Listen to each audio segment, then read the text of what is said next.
Welcome to Sholicast, the podcast all about Lolly and Shota, including Not Safe for Work. Sholicast is hosted by me, Hydro, and Dr. X. Together, we make up Team Cyberhex.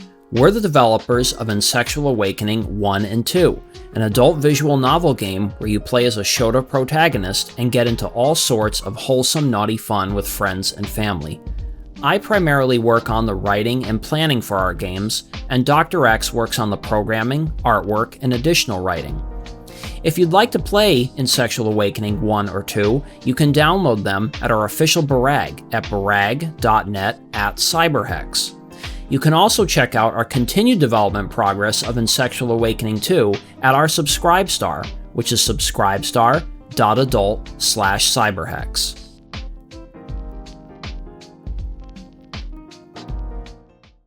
Welcome back, everybody, to another episode of Sholicast. This is Hydro with Dr. X once again, and in this episode, we are joined by Crew. Hello, people. The cool thing about Crew having us be with us today for this episode is Crew is our first guest that we have had who actually has played through the entirety of our game Insexual Awakening, the first game, and he's also been playing the second game as well. And can you just tell us a bit about how you came across Insexual Awakening? Like, how did you first find out about the game, and when did it happen? I forget when it happened. No, actually, I remember it was towards the very end. First of all, my English is not quite as good as I wish it was, so bear with me. That's for the audience. So going back on topic, it was almost when you were finishing the game. I believe when I found it on Kelboru. I was looking for some Shota incest, and I found a picture of Nate having sex with Simone. Then I checked the tags. I checked Insexual Awakening on Google. I found you guys. I played the game, and shortly after you released the last update. So I was kind of late on that. Gotcha. Got to play the final game pretty shortly, so it's kind of cool in and of itself. Pretty much. And let me tell you guys that that was freaking awesome, because you guys, the game pretty much checks everything I ever wished in a hentai game, a sholi game. The characters are cute, proportionally accurate PP. The penis is small, the shota is small, the lollies are small. The adults look like actual adults, not like anime where the mom looks like an older sister. You have a grandma, you have impregnation, you have all the characters in the harem interact with each other. You have a proper harem ending. Like, damn, man, that was awesome. I'm really glad that you liked it so much. Hell yeah. It does tick so many boxes for people and for us, of course, and that's the great thing about working about something that you're passionate about and that you put in a lot of effort in, is that it'll make a lot of other people happy too. Because basically how we handle it is we noticed that a lot of that stuff wasn't present in other games, so you wanted to make a game that has all those boxes ticked. I mean, that was the main reason why I designed IA in the first place, was I could not find any Western games anyway that had all these different dynamics going on and had like an interesting story where with a build up. That was the other thing too, is there were like no Western Shota games where like the build up was gradual and like led into like the sexy stuff and then finally got into it big time. And then, you know, there was also very few games that had any kind of interaction with other characters and like threesome content and foursome content, and I wanted to have all that stuff. I was being very greedy. I wanted all those different things because I was desperate to see it, and that's how it came to be. And then the community formed after that, and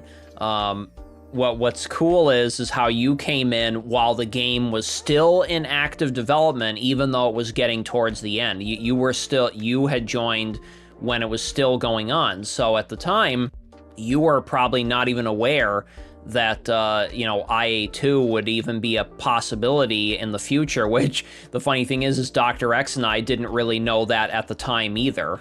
Dr. X and I were not thinking about IA2 at the time when IA1 was getting completed.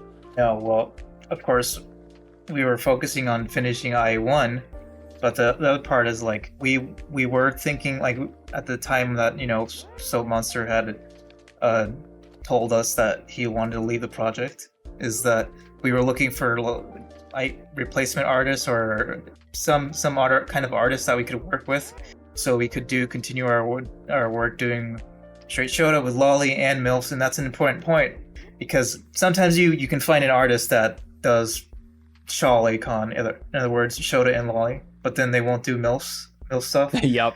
Or you'll find an artist who does straight Shota with MILFs, but they don't do Lolly. So Yeah, that's too sad. we actually could not find an artist to do that. So we were focusing at the time on finishing IA1 and getting like the pregnancy epilogue and everything like that.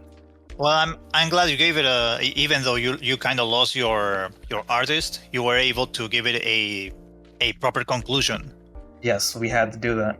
Yeah, and thankfully Soap Monster, he was committed to that too. He wanted to make sure that the game had a conclusion, and he was the one who came up with all the alternative like hairstyles and things like that towards the end of the game with that nice harem image. That was all Soap Monster who kind of came up with that idea initially. So got to give him a lot of credit for that, for wanting to do that and creating a nice kind of wrapping everything up. Oh, cool. Crew is pretty notable because not only notable for being a guest on our podcast, because not only has he played through all of IA1, he's also done fan art for the games as well. Yes, I am also the creator of the pregnancy mod epilogue. Yes. Yes. Oh, do you remember what your very first fan art for IA was? I don't actually. I mean, I will have to go to dig. No. I remember it was the edit from the pregnancy epilogue. Sorry, the final epilogue. I dressed everybody in wedding dresses. Oh, that's right. Yes. Oh, that was so cool. Yes, I remember that. Yes, and I remember a ton of people really got a kick out of it, and I think it even got like shared like on different like websites and everything at the time. Oh, really? I didn't know. I think it did. I want to say like even 4chan like got hold of the image too or something. If I recall correctly. Yep, I remember that though. And I know this seems, for those listening, I know this seems crazy, but back during when IA1 was getting completed, Barag did not exist at all. But Barag was not a thing back then. So in Dr. X and I trying to search for another artist, the reason why it was so difficult was because at the time, there really wasn't any kind of place where those kinds of artists could gather and exist. So you have to like picture like a setup where you don't have Subscribestar, or Subscribestar is very like much in its infancy, and you also don't have Brag, and you don't like have a reliable way to find anyone. But also the fact that Dr. X, what he was talking about was you would often find, you could maybe find like a Sholicon artist, but they wouldn't draw MILFs, or you'd find a straight Shota artist who would draw MILFs but wouldn't draw lollies, and so you couldn't find like the balance of everything. I think Brag might have existed back then, because I'm looking at it must have been super early on. The admin of Brag's account, and it says 2017 in April was when they joined. But here's the thing, because you don't know if like it was actually like all set up at the time. Yeah, that's right. You didn't know if it was going to stay. The point is, we didn't know about that site at all at that time. No, we didn't. Damn, I thought it was older. No, it's pretty recent. Barag's pretty recent. And it's really only gotten exponentially more popular in the past like 2 years or so, I'd say.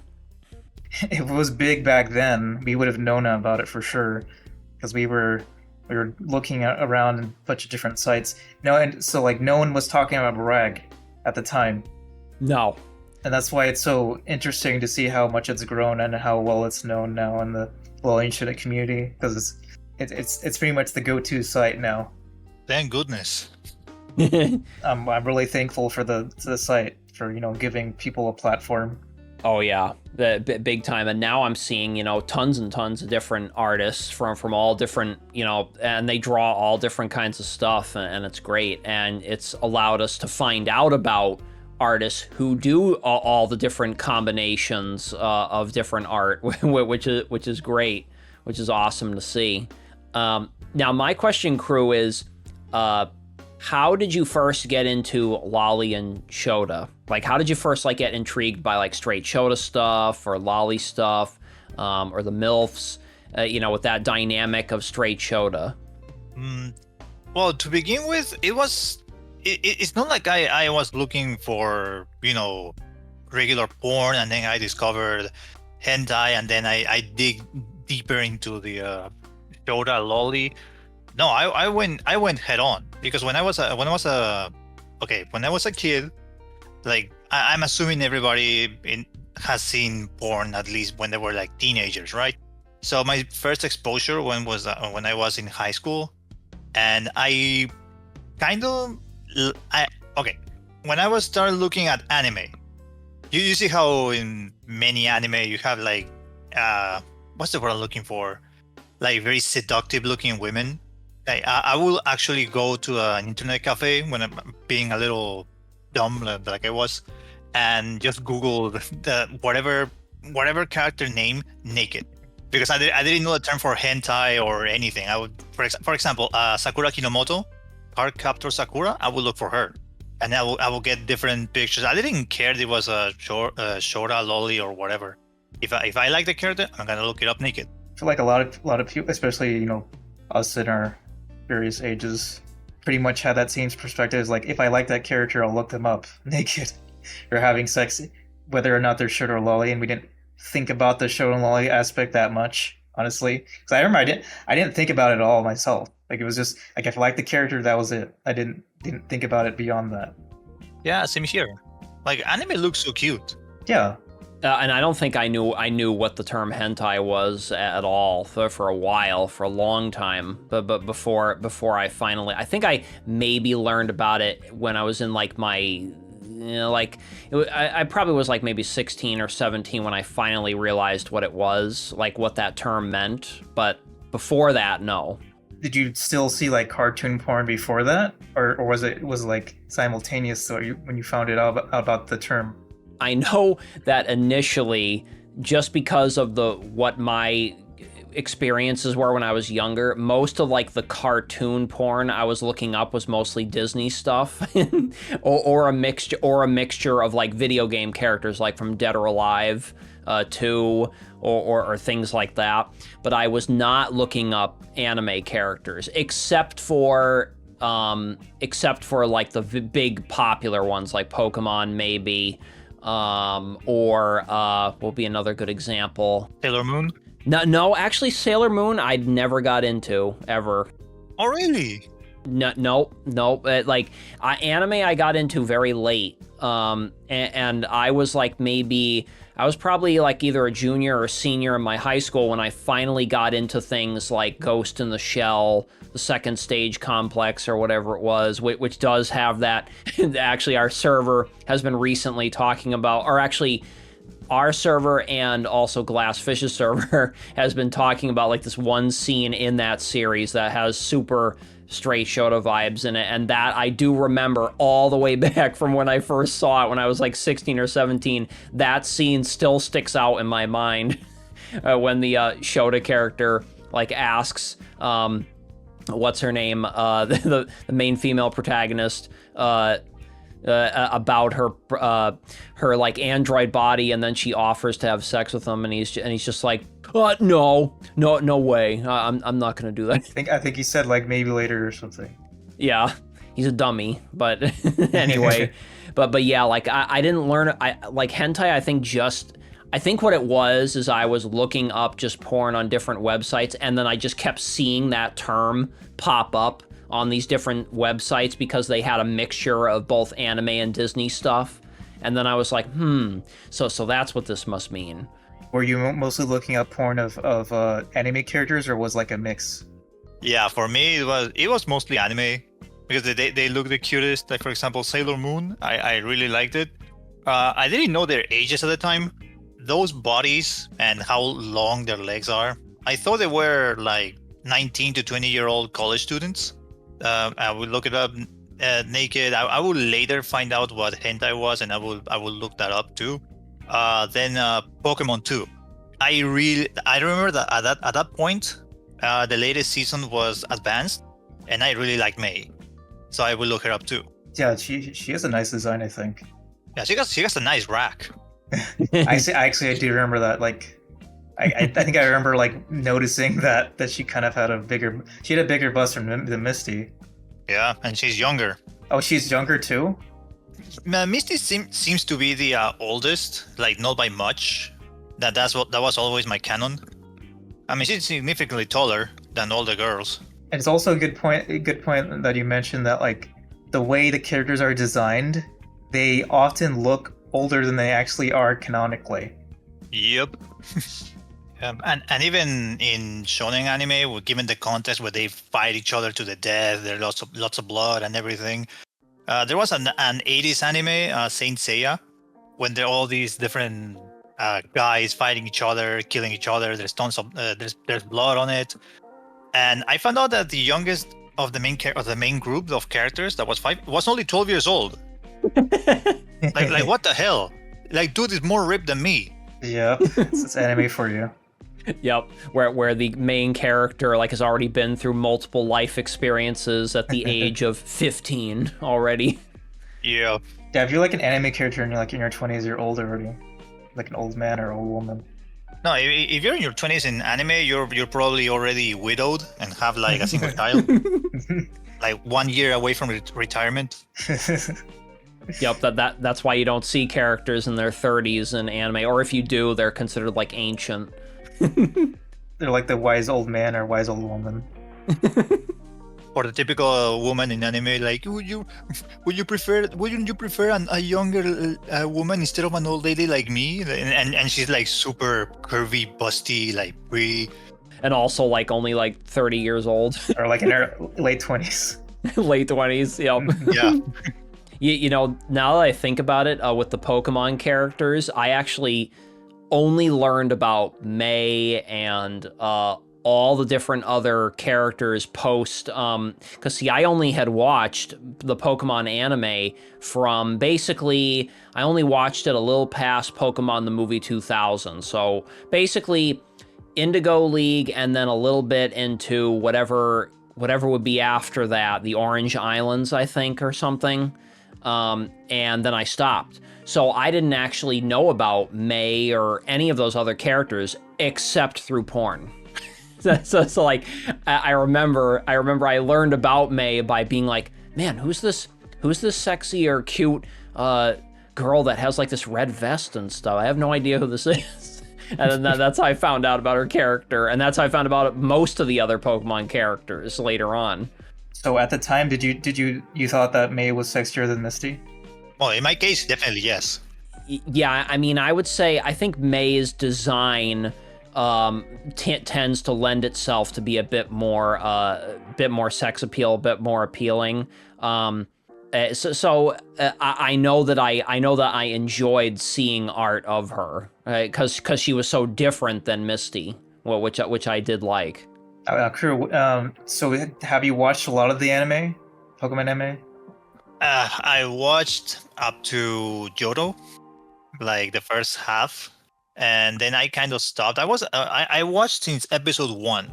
Yeah, and in my case, okay, I should stress out that I'm not originally from the US. I'm from South America, so we actually needed to wait for the dub to come out. I didn't know how things worked, and I at that point the dub stopped at Blaine, I believe. and then everything else was on a foreign channel that I have through cable. So I had to watch the remainder of the Indigo League in English because I couldn't wait for the dub. Then we got the dub, and then I went through the Indigo League, everything. I went through the first few gyms in Johto, but then I kind of started losing interest as I was growing up. Yeah, it was same for me. Where Yeah, I did same used to thing. watch it, and then it just sort of happened. And I can't like give a reason for it other than it just happening naturally. I will tune into the gym battles, but that's about it. And no disrespect to the anime, but I maybe like a year ago I tried watching Indigo League again, and I couldn't do too much of it because it was a little too slow for me. It didn't hold up. It's not like I'm an adrenaline junkie or something in anime or something, but you kind of notice the how when you're younger you might cut it more slack than you do now as an adult. I believe it took Ash like 26 episodes to get to the third gym badge or something. Oh, it took him up. Yes, like the pace of that show was snail's pace, but it was because it was meant to sell more Pokemon games and to keep people interested in it. So they would go through the same story beats. Like how many fucking times can Team Rocket show up? Pretty much every single episode. And I mean, you get sick of it after a while, and even the characters get sick of it. Like after a certain point, like Ash and Misty and Brock, even they even just interrupt Team Rocket and they just go like, no, fuck your stupid speech. We've already heard it a gazillion times. Like even when those characters get sick of it, you know it's bad.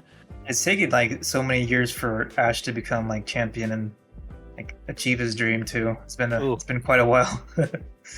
So now they got new protagonists. Yeah, she's pretty cute too. Yeah, I would enjoy seeing more of her. Yep. I'm sure there already is. Like Pokemon has like some of the best waifus ever. Oh yeah, absolutely. Like the character design is great, and there's so many different kinds of characters. Like lollies, teens, milfs, even the shortas. Damn. Yep. I remember earlier on the IA server, there was like a picture that showed like this path that showed like the choice between like lollies or the Pokemon, and I'm just like, well, wait a minute, you need to have like 4 other paths you can choose. You need to have the MILFs, the teenagers, the young adults, the Shotas. You got like you have just a ton of them, and that they always come out with great designs every single new generation. Even the DLC for the latest game, Scarlet and Violet, has some great new characters, and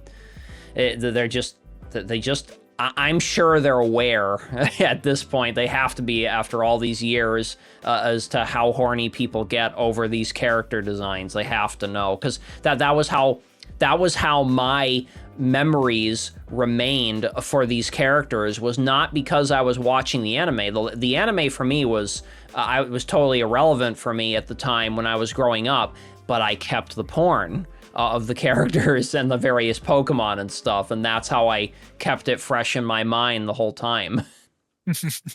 Honestly, the porn is like free advertising, so. Oh, it totally is. Yeah.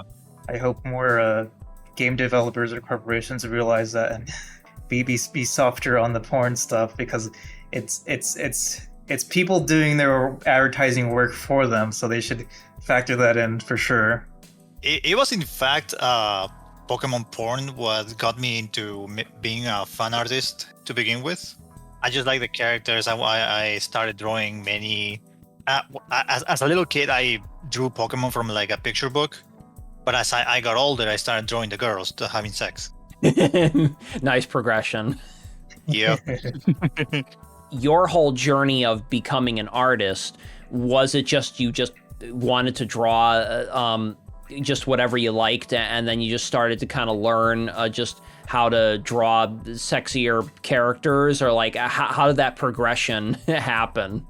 I always liked to draw ever since I was a little kid.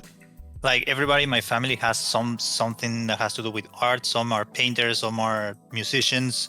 I got into drawing myself because I just liked bringing stuff to life, I guess. My big breakthrough was back in, when was it? Around 2009 or so. I don't know if you guys heard of this game called Legend of Queen Opala. Yes. Yep. Okay, there was a fan art contest for the game, and that's when I said, you know what, screw it. I've been drawing stuff on my own. I need to get into this. I entered the contest and I actually got in top 10 and won a $50 prize. Oh, that's so cool. I immediately blew it the next day because I forgot to move my car from a no parking zone and I had to pay a fine. At least I covered it. Yeah, so the fine was free, I guess. But yeah, and after that, I decided, I don't know where I've heard this, but I took it to heart. If you have a hobby, invest in it. And that's what I was looking into, like tablets and whatnot. What I'm using right now to draw is a Wacom tablet that I got from, it's a used one for like $500 or something like that. And man, I'm able to do almost whatever I want with it. Like including the fan art that I do for the channel, for the IA channel, because my mentality is, why tell you when I can just show you? Like what I do in the channel it's just stuff that I actually want to see live. I want to create. I like to create. Like my paintings are like my children, and I love making them. It's awesome. Yeah. Why do you feel so passionate about it? I think all creative people have that same feeling that you got to make something, you got to create, and you feel really passionate about it. And I'm 100% with you on the whole, like, if you have a hobby you really love, you might as well invest in it. Because, like, why not? Because sometimes people will turn their hobby or what they like into something that's actually potentially a career. Or something that they get financial support on, and that's essentially what happened with IA. I mean, I remember with creating IA, I had to up front, a lot of money to be able to pay for the artwork of IA when it started off. And I was doing that purely just for fun, essentially. Like I went into it not knowing whether people would really like it or if it would get popular or anything. So for me, I was like, you know what? I'm willing to invest all my finances into it, as long as it gets made the way that I want. And then if I can spread it out to people and have them play it, then cool. And if it takes off, awesome. If it doesn't, then well, I made something that I was really passionate about. And it paid off. It did. Yeah. Yes. And I'm definitely happy about that. It also kind of benefited me in some way, because during COVID, every establishment was shutting down, including mine. And like, okay, I'm out of a job. I need to do something. So I remember asking you guys for permission to actually do commissions for Insectional Awakening on the channel, and that actually got me out of a tight spot. Nice. Oh, it did. Yeah. We're happy to help you in that way. Oh, thank you. I mean, I think about just how many significant things have happened with other people because of the IA community existing. And I mean, you think about it, and it's like, man, there's people who have, like you, Crew, who have managed to get commission work for IA, and that got you out of a tough spot financially. And then there's also people who, become, streamers who stream IA, and they get more popular, and then more people want to follow them and get more work from it. I mean, it's kind of crazy to think about that. And then I also thought about, like, if I never had created IA, the IA community would not exist, and I would have never have met Dr. X. And it's like you think about all the crazy stuff that happened just by the creation of IA. Yeah, like I think Hydra has said this for himself as well, but if I had met him and done IA, I don't know where I'd be right now. Yeah, that's right. Hopefully I would have been abducted by aliens by now. Yep. And Crew, what can you tell us about the modding work you've done? Oh, that one. Yeah, when I was playing the game and I got to the last scene, the epilogue, we had Kira being pregnant, happily pregnant. Pregnancy is like one of my biggest kinks, and I was a little disappointed that only Kira got one scene. That was the only scene for the game, and then you jump to the epilogue picture, where everybody's pregnant happily. But then I said, hey, you know what? This is incomplete.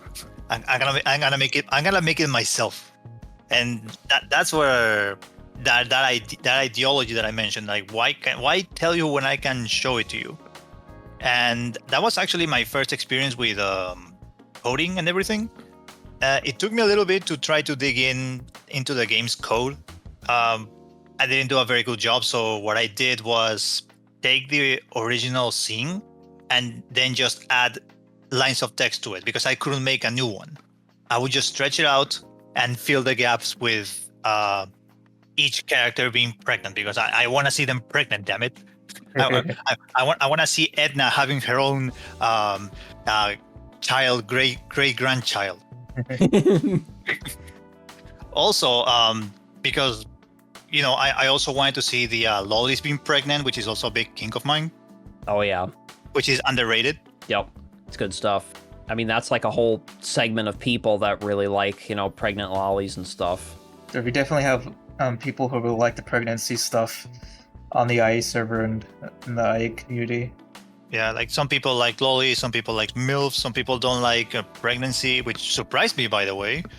But yeah, I'm into all of it, and I want to see it all in one package. Yes.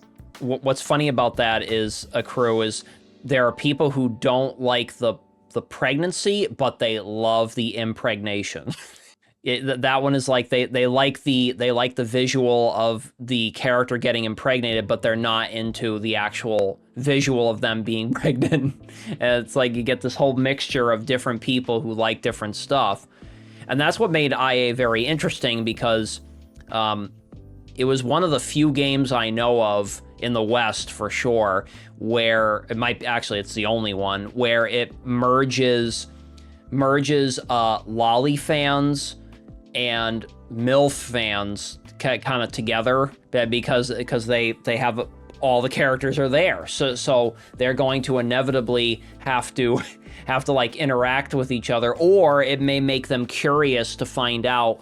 Well, maybe if you're mostly a lolly fan, but you decide you want to find out more about Janet, or you want to find out about Kira, or if you're more of a MILF fan, but you really like Julia, or you like Sam, and you decide to go with them. That was always really fun to watch people do that, go outside their comfort zone. And of course, if they don't want to, then we provide them the option not to do that, so they can just stick with the lollies or just the MILFs, or whatever combination they want.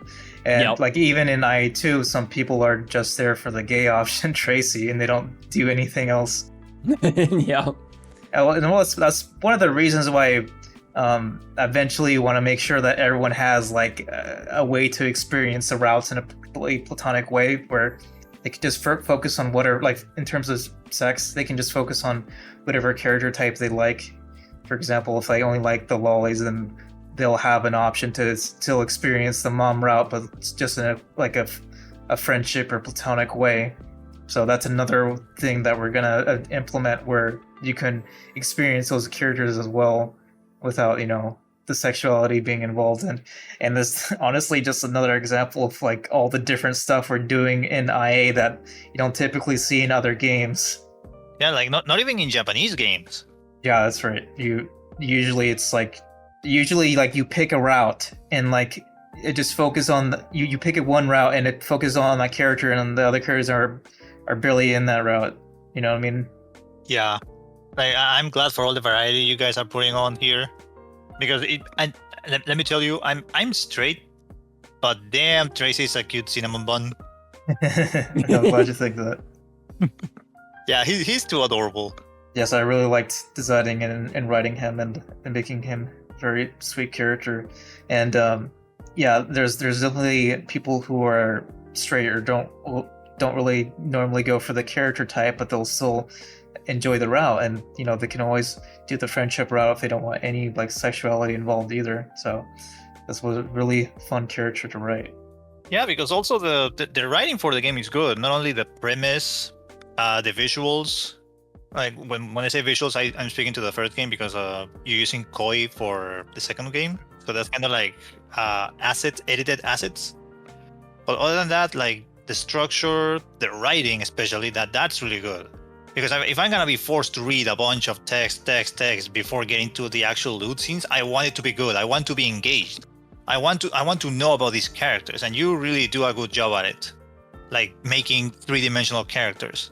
Yeah, Hydra and I talk we used to do it just through text until we started doing voice chatting, and actually it took a few years for us to start doing that. Yes, but at this point, we go on voice chatting and on Discord and basically talk about what we're planning to do with the routes and stuff, and we make sure to plan ahead of time and like talk about the beats we want to hit with the character, and little subplots and stuff. And it's been a lot of fun and very, very valuable to have discuss this stuff, because it really adds so much to the characters and makes them 3-dimensional and feel more like real people. Yeah, that only makes it better when you actually get to the sex scene.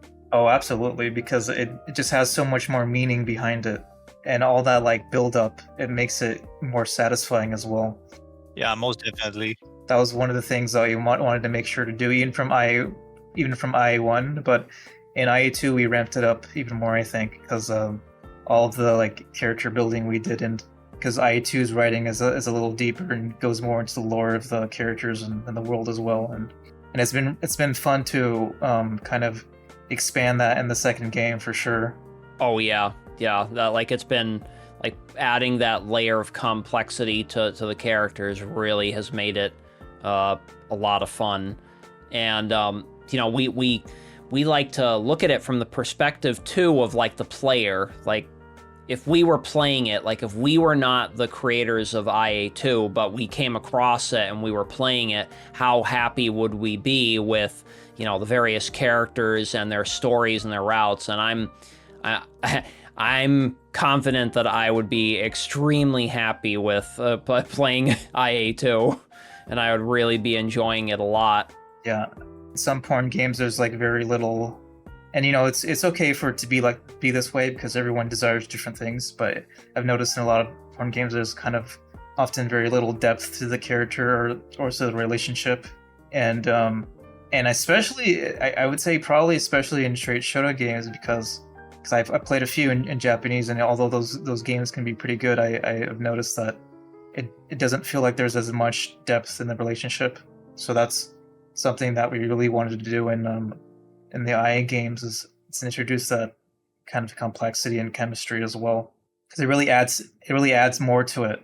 It does, and it kind of goes back to like what we were talking about with like the Pokemon anime. Like I think the reason why like I would not be able to watch like the old Pokemon anime anymore is because I would be so sick and tired of waiting for Misty and Ash, or Misty and or Ash and May to like fuck, because I want to see their relationship develop and it like never happens, or like the most you get out of Misty and Ash is just Misty kind of sort of saying in Pokemon the movie 2000 that she does care about him, and then that's it. There's like nothing else. Yeah, it's something basically like part of the why we do the kind of work we do in the games is that we have observed that there's not very many good straight shoujo romances out there, and stressing the romance is part of this, because you've got like great porn or great sex, right? Of course, you've got that, and sometimes you'll have a little bit of like implied romance in anime or manga, but a lot of the time when that happens, it doesn't really lead anywhere. It doesn't lead to sex ever, or a proper relationship.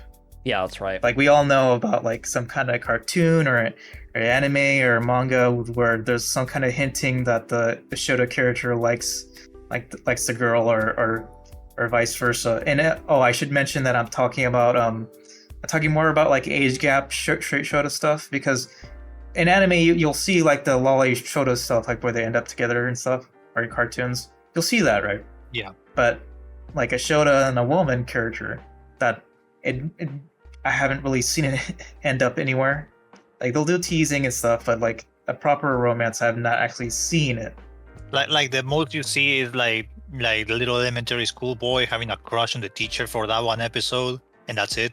Yeah, and that's it's a great thing about working on IA, is that we get to have the best of both worlds with the romance and the sex, and things leading somewhere satisfying and conclusive as well. Yeah, like this game actually tried. I actually did try to get into writing because of this game, because like I said, I want to create my own stuff, but that was too hard, and that gave me a new appreciation for your work, because like trying to come up with coherent plots that make sense it was a little it was hard for me. So I'm gonna stick to fan art for now. Yeah, and that's perfectly fine, and we're happy to have fan artists like you share your work. And it means a lot to us that like IA means a lot to other people, and like Hydra said before, like the IA server and community has helped people like in different ways, like having a place to belong in a way, because we try to make the server feel very welcoming and to different kinds of people, and that's been something we deliberately done, and it's partly because it's how we feel as people too, and so that's something we want to make sure to do. And there's people who have made new friends through the IA server. Hydra also mentioned all those streamers who have played IA on stream, and then suddenly they have new fans because the people from the IA server will go over to support the VTubers, usually lolly VTubers who play IA and stuff. So that's been really cool, because it's like we're helping the people in the IA server, but the people in the IA server are helping other lolly and Shota creators too, and that's awesome, because Hydra and I really want this sort of thing or network where we're all helping each other out. Yeah, it's a safe haven for lolly and Shota enthusiasts, because something that I didn't notice until I actually joined your server was how much controversy was with like lolly, Shota, underage characters and whatever. Like, they're drawings, who cares? And I'm glad to be part of this community when we can just hog like whatever we want, lolly, Shota, all these different characters without being judged. Yeah, exactly. We wanted to make sure it's even. I think it's even a rule that you can't kink shame each other. So yep, like we wanted to be we essentially wanted to be a safe space where people can talk about whatever fetish they have. Is we're not hurting each other, and we're just having a good old time. And there has been some great discussions on IA server about Shota or lolly, or what our favorite characters are. For example, Shota from Dragon Maid. Yeah. Yes. Yep. Which is kind of spreading like a virus now.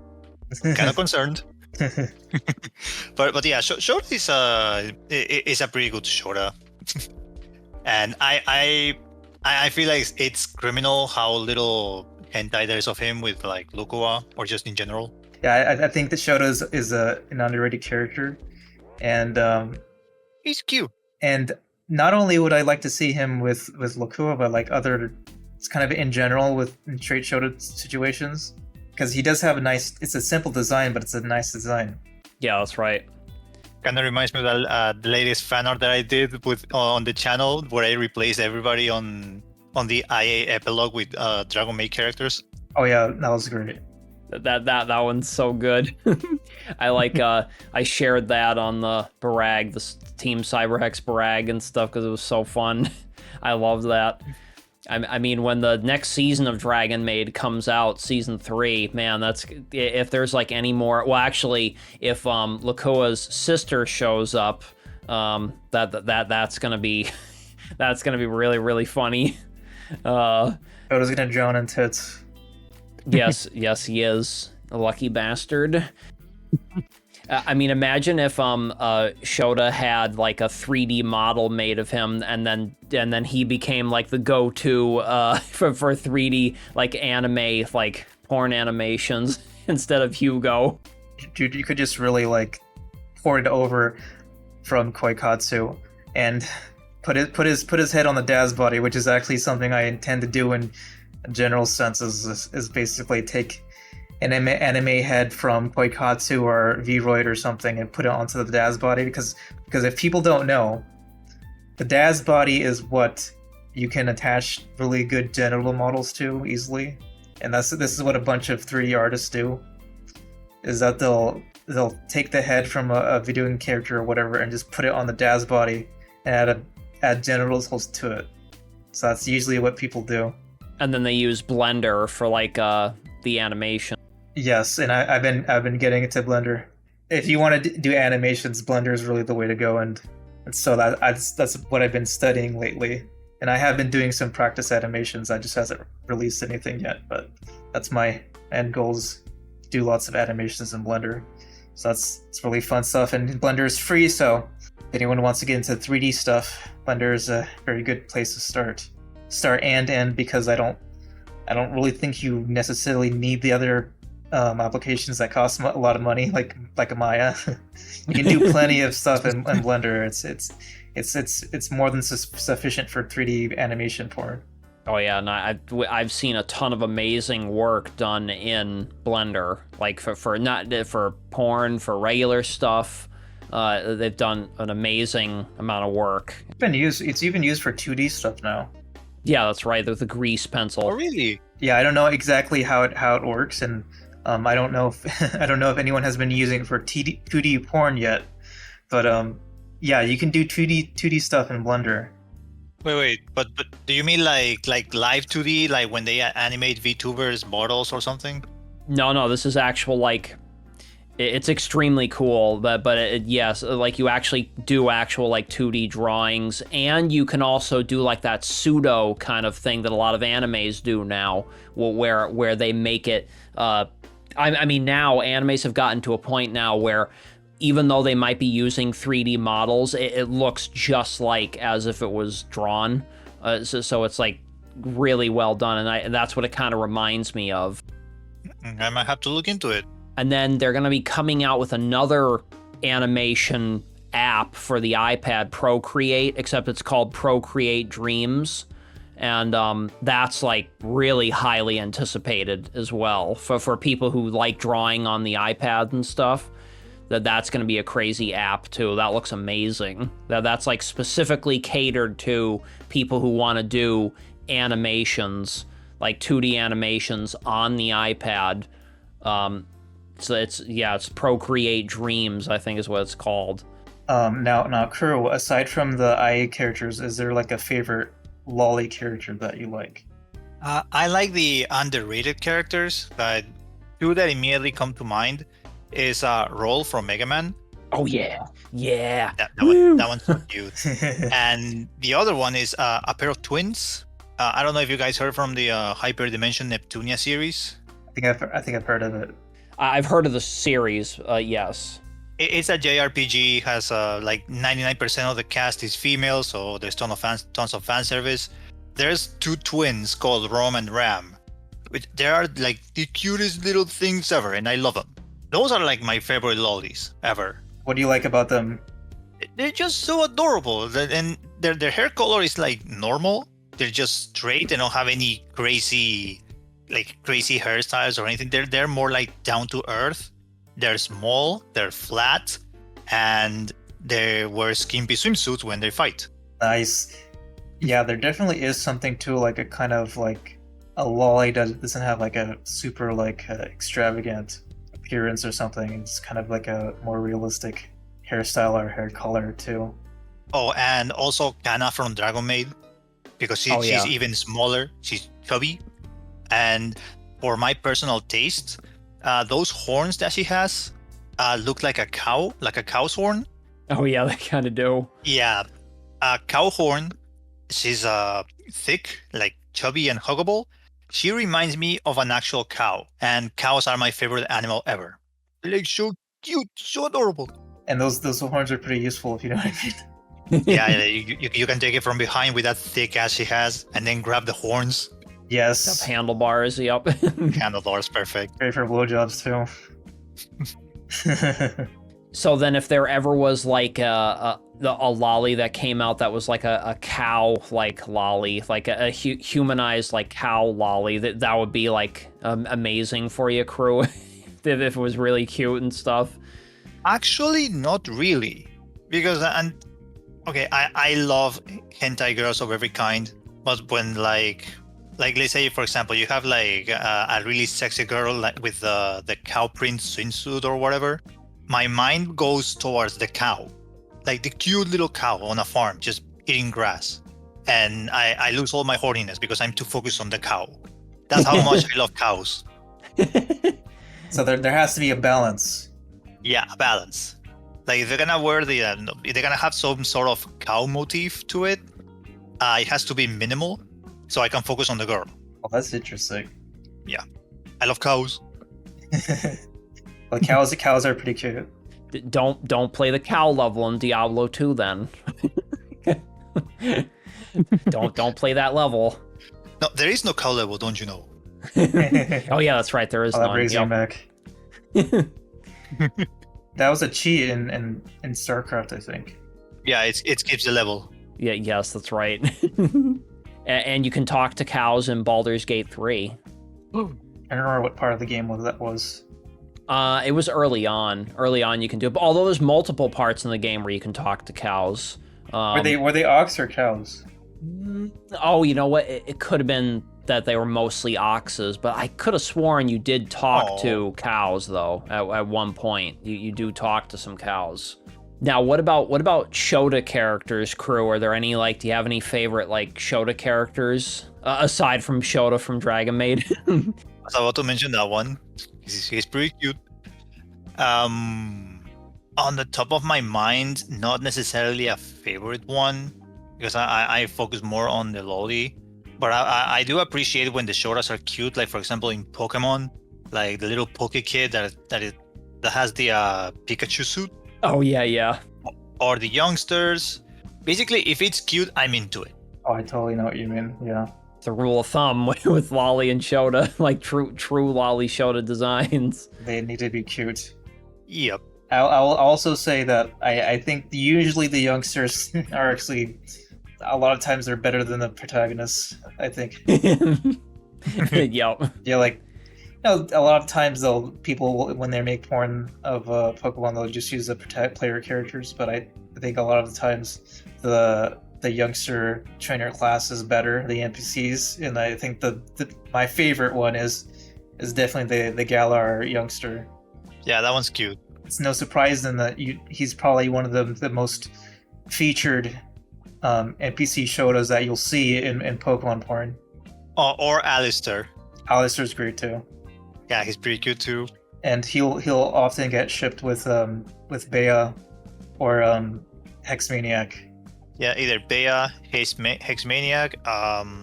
What's the guy that is the 8th gym leader with the dragons? I think it was Raihan. Something like that. The influencer. Or was it Leon?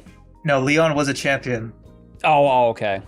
And also Chairman Rose. Like those are the 4 characters that come to mind that get paired with Alistair. Seen some of him with the female player character too, which I really like because there's a kind of an One-san aspect to it because it's usually portrayed as female player character being kind of either older or more experienced than him.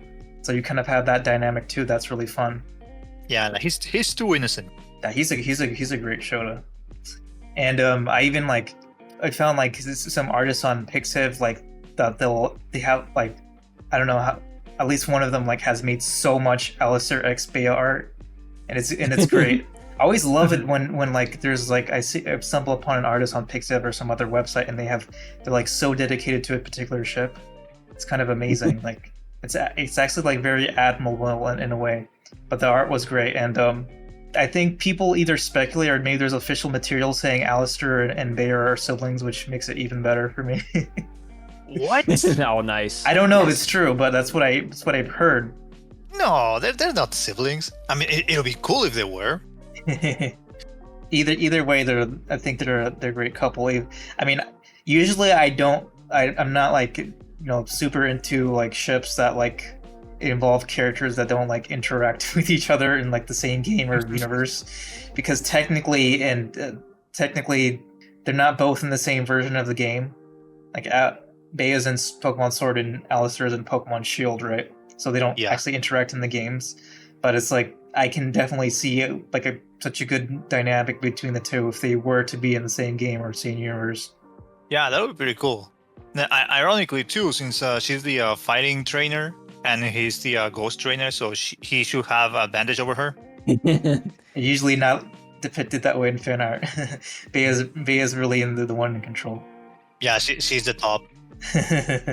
I mean, this is what makes me so excited for like the next Pokemon series, because even if somebody doesn't necessarily want to play the next Pokemon game, like they can't deny that you always will anticipate what the new character designs will be, because they usually are always going to be, there's always going to be some amazing design that they'll come out with multiple characters, different Pokemon that will turn into porn, and it's great.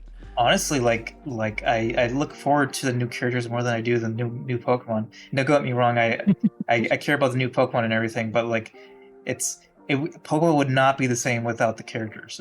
Oh, that's very true. It's 100% true. Yes. Yeah. Especially, I want to see how fast they can make it, because I remember when the black and white characters got announced, it took like 5 hours to make the first Route 34 of Hilda, something like that. I want that to be even faster. Oh, I know for a fact that when the Pokemon DLC for Scarlet Violet was announced, I'm pretty sure artwork of Carmine was created within like an hour and a half, 2 hours. It was fast. It was extremely quick. It's like speed of light, basically, for artists, especially if it's like a really popular, if it's a character that really catches on fast. Then like if it reaches like the level of like Digital Circus with like the popularity of a character, it'll happen like within like 30 minutes to an hour. Well, the next part of the DLC is going to have more Carmine and Kieran, so and it looks like other new characters too. It looks like it anyway. Like for example, Cynthia, like she's like one of the best Pokemon girls ever. Imagine if she was released in the trailer. Well, you'd see a lot more Cynthia for it suddenly. Yes, it would be very fast. Now this is something interesting that Hydro and I have observed, is that canonically Cynthia and Carmine are on the skinnier side, but when you look at porn, they're like made very busty. That's what I've noticed. Yeah, very curvy, very busty. Yep. Well, I don't mind. Yes, it can be nice, though. I do think I want to see more art of Carmine where she's a little on the skinnier side, because that's actually, well, at least for me, that's something I noticed about her character, is that she looks pretty lanky compared to a lot of the other characters. Well, I like a bunch of different body types, so I like the busty characters, like the curvy characters, blah blah blah. But Carmine's body type is something I haven't seen that much in the Pokemon games, so it's be nice to see more of art with her body type as it is. The closest that comes to mind is Lusamine.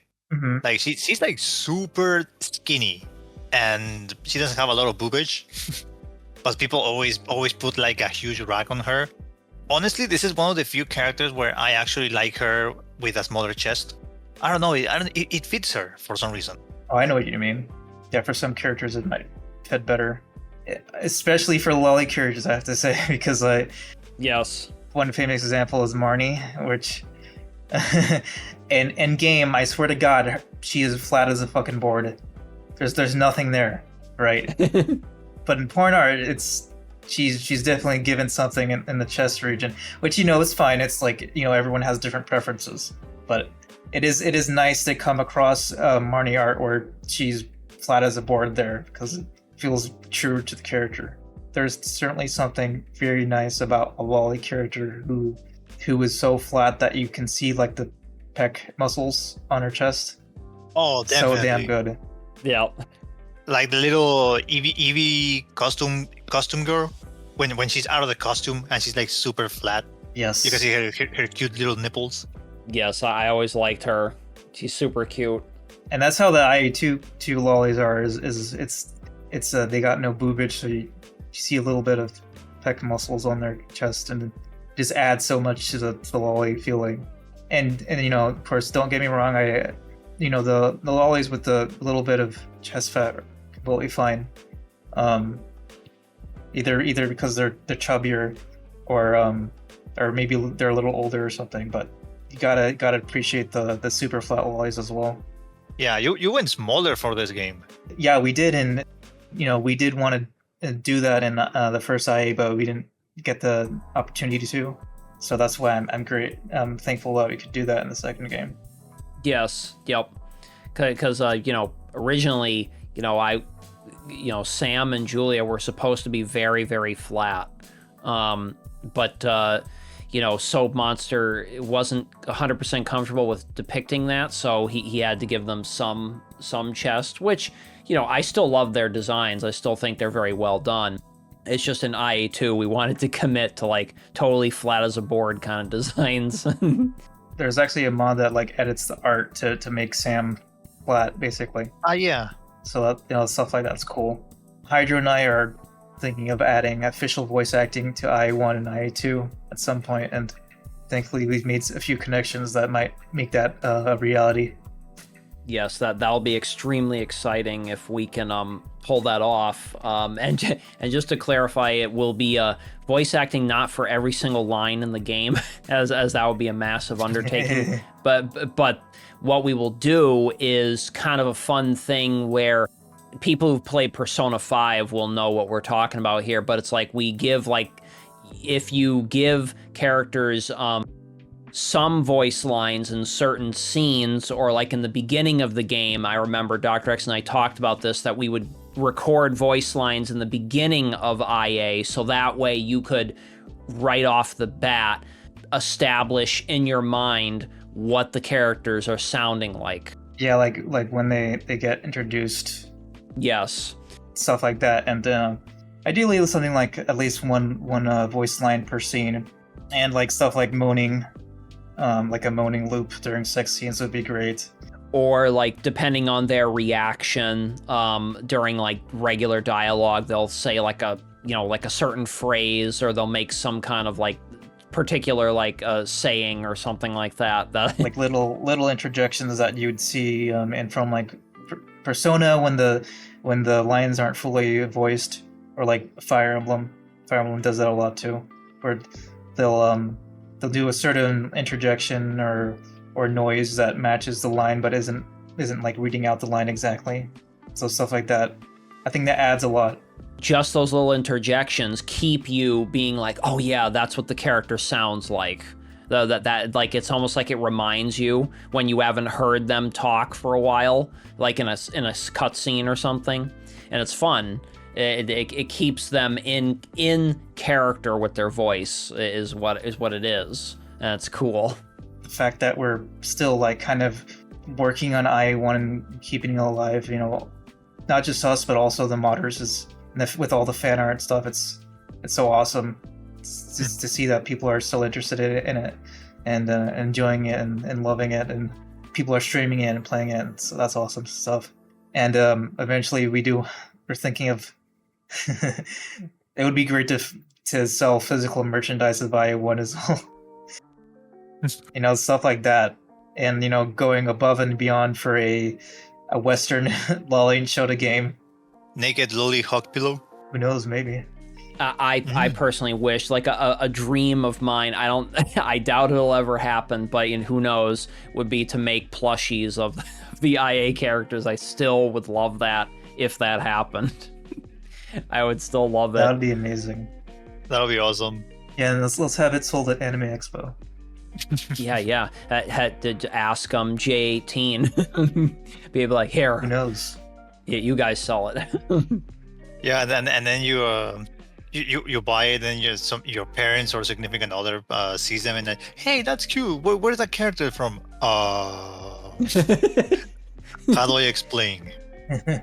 You know, it'd be cool if like you know, the Dr. X, if like we created 3D because we already kind of have 3D models of the IA1 characters made in Koikatsu. Be cool to port them over to Daz on the Daz body or whatever, and then you know, create like in Blender like a pretty high quality like 3D model, and then we could make like, you know, those 3D statues or whatever, you know, those 3D printed statues. That'd be cool. That'd be pretty awesome. Yeah, so we have high hopes for, you know, IA1 and IA2, and to continue working on it and continue growing the community and stuff. So, and people like Crew are an important part of that. So we're very thankful for that. Thank you, guys. Now, where can people find you, Crew, if they want to check out your profile and your awesome IA art and art that you've created? Well, I recently have opened a Barag account under the same name, Crew, CRU. That's where I'm starting to dump all my fan art that I did for the channel. Nice. That's a nice, simple, easy name to remember on Barag. That's always huge when you can get a simple username handle on a website. Yeah, I was thinking of that name came like at random. I needed a name to enter. I forget what forum was it, but like, okay, what random name can I get? Crew. Okay, there we go. Wow, I'm surprised you were able to get that short of a name. That's cool. I'm surprised too. So that was great talking to you, Crew, and it's always a pleasure to talk to you and hang out with you. And really great episode that we had a lot of fun talking about different stuff and about Cunny and Shoto PvP and everything. Thank you. Expect a few more fan arts from me in the near future, maybe. Sweet, and you know, if people want to see with the art that you've already made and the art that you make in the future, they can always follow you on Barag if you want to see Crew's great artwork and fan art.